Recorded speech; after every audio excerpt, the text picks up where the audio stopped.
ایک شخص نے اپنی بیوی سے ملاقات کی، صبح جب اٹھا تو سحری کا وقت ختم ہونے میں تھوڑا ہی وقت باقی تھا، یعنی اتنا وقت نہیں تھا کہ وہ جو ہے غسل کرے پہلے اور اس کے بعد میں جو ہے کھانا وغیرہ کھا لے۔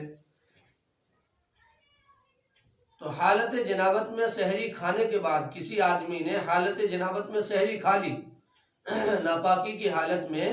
سحری کھا لی اور صبح صادق کے بعد غسل کیا، تو کیا اس کا روزہ ہو جائے گا؟ جواب: حالت جنابت میں یعنی ناپاکی کی حالت میں سحری کھانے کے بعد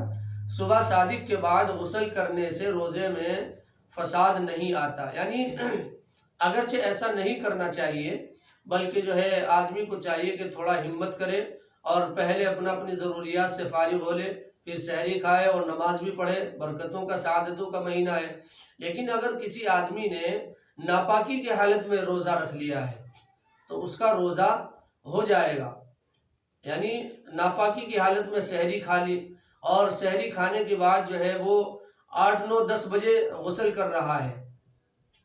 تو یہ جو حصہ ناپاکی کی حالت میں گزرا، تو اس کی وجہ سے یہ نہیں سمجھنا چاہیے کہ روزہ نہیں ہوگا۔ اگر آدمی ناپاکی کی حالت میں صبح صادق کر دے ہوئے اور اس کے بعد پھر غسل کرے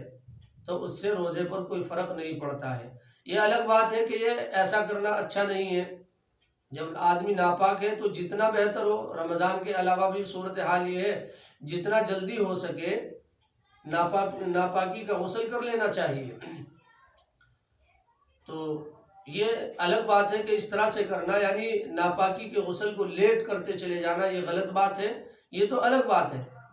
لیکن اگر کسی نے ایسا کر لیا ہے تو اس کی وجہ سے روزے پر کوئی فرق نہیں پڑے گا، روزہ اس کا ہو جائے گا۔